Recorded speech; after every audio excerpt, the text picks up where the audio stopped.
Rádio Esportes. Debate. Vamos ao nosso debate, ao nosso tema de hoje, Rádio Esporte Debate. Dê a sua opinião também pelo chat da Itatiaia, no nosso canal no YouTube. Dê a sua opinião, faça a sua pergunta, participe conosco, interaja.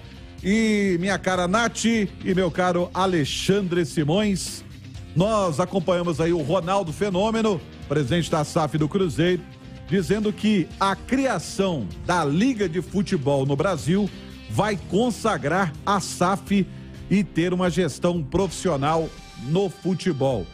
Concorda com isso, Alexandre? Olha, Romano, é difícil acreditar isso no futebol brasileiro, tá? E eu acompanho bem, né, desde o primeiro movimento disso, que foi a Copa União de 1987, né? Ela não respeitou nenhum critério técnico, foi chamada União dos Grandes Clubes, então era o clube dos 13, né? Então os chamados o G12, né? Os 4 do Rio, os 4 de São Paulo, os 2 de Minas, os 2 do Rio Grande do Sul, mais o Bahia. E aí convidaram o Santa Cruz de Pernambuco, o Goiás e o Coritiba. E ali formaram um campeonato com 16 clubes, tá? Em turno único, mas dividido em 2 turnos. E aí os campeões de cada grupo em cada turno faziam as semifinais, e o futebol mineiro esteve lá. E a partir daí, Romano, o que a gente vê, tá? São vários movimentos no futebol brasileiro que não foram pra frente, boicotados pelos próprios clubes. Por quê? Porque cada um só olha para o seu umbigo. Então, na hora da criação da liga, clubes como o Internacional, não vamos nem colocar o nosso Atlético, o nosso Cruzeiro, porque vai dizer, tá querendo...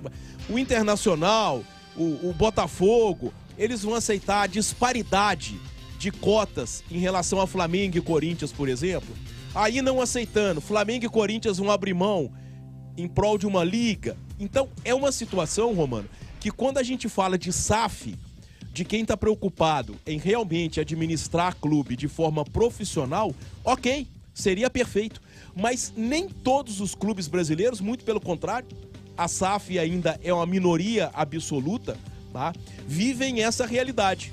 Então, por tudo que eu vi desde 1987, Romano, passando ali por Copa Sul Minas, por exemplo, que foi um sucesso de público, comercial, e foi boicotada por clubes para atender interesses de CBF e federações. Por tudo que eu vi até agora, eu sigo naquela linha. Só acredito vendo, Romano, apesar de toda a boa vontade de algumas pessoas como o Ronaldo.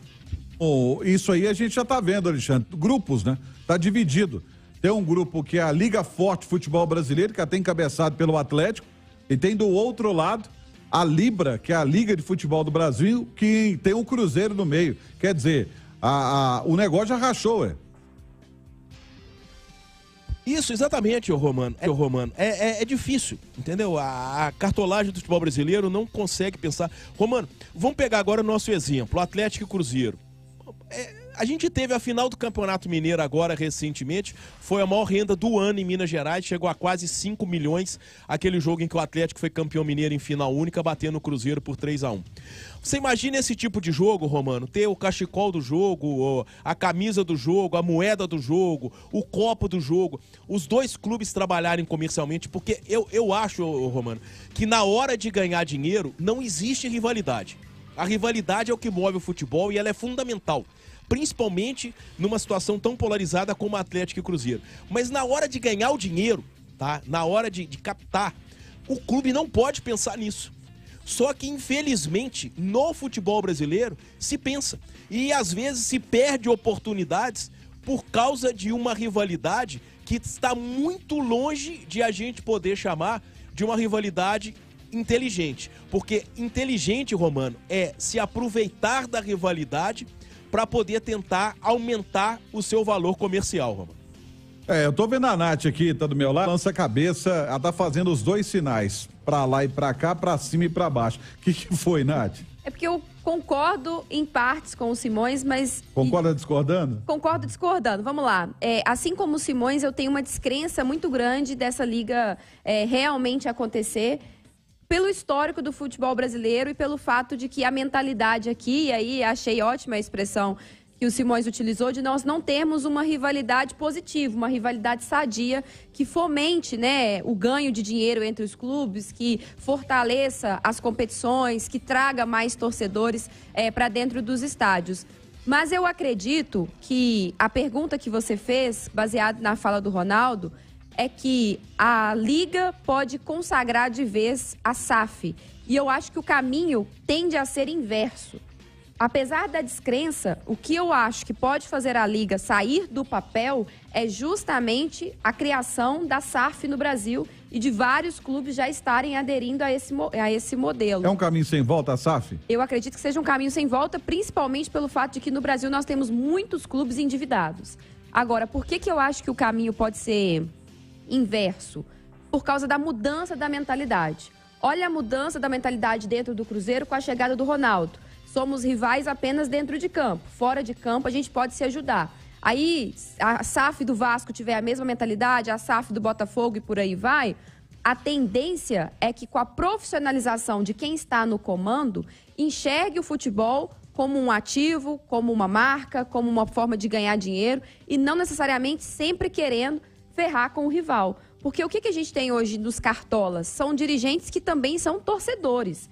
Então, eles preferem ver o rival se ferrando, se dando mal, do que propriamente o futebol brasileiro crescendo. Acho que quando você coloca pessoas para cuidar do clube que tem o pensamento de uma empresa, a tendência é se fortalecer nos bastidores para todo mundo sair ganhando. Ainda assim, é muito complicado, porque o Flamengo, o Palmeiras, são as grandes potências do futebol hoje, o Corinthians, ainda não estão aderindo a esse modelo de SAF. Mas a partir do momento que outros estiverem, eu acho que a gente pode caminhar para uma mudança dessa mentalidade. Não significa que já vai ser para o ano de 2023 ou de 2024, mas a médio e a longo prazo pode acontecer. Eu acho que tem muita gente esperando para ver o sucesso dessas equipes que estão se transformando em SAF, né? E aí, depois disso, esses grandes, eu acho que também é um caminho sem volta, porque vai ser o seguinte, é benéfico para todo mundo. E os próprios clubes, não sei se você pensa assim, mas internamente os próprios dirigentes ou torcedores vão forçar, falar assim, nós queremos que se transforme em SAF. Sim, eu também acho. Até para aumentar o investimento, né? Porque a tendência é que os clubes que se tornaram SAF, a longo prazo, repito, porque num primeiro momento a SAF é vista como a salvação das dívidas, mas se os clubes conseguirem se tornar clubes saudáveis, clubes austeros, a tendência é que a SAF valorize os investimentos no futebol. Então pode seguir de modelo para outros clubes também. Mas é aquilo, né, Romano? Existem hoje no Brasil, o Flamengo, por exemplo, é um clube que já tem uma renda muito alta, já tem um poder financeiro muito grande, independentemente de ser SAF ou não. Tá certo, Nath.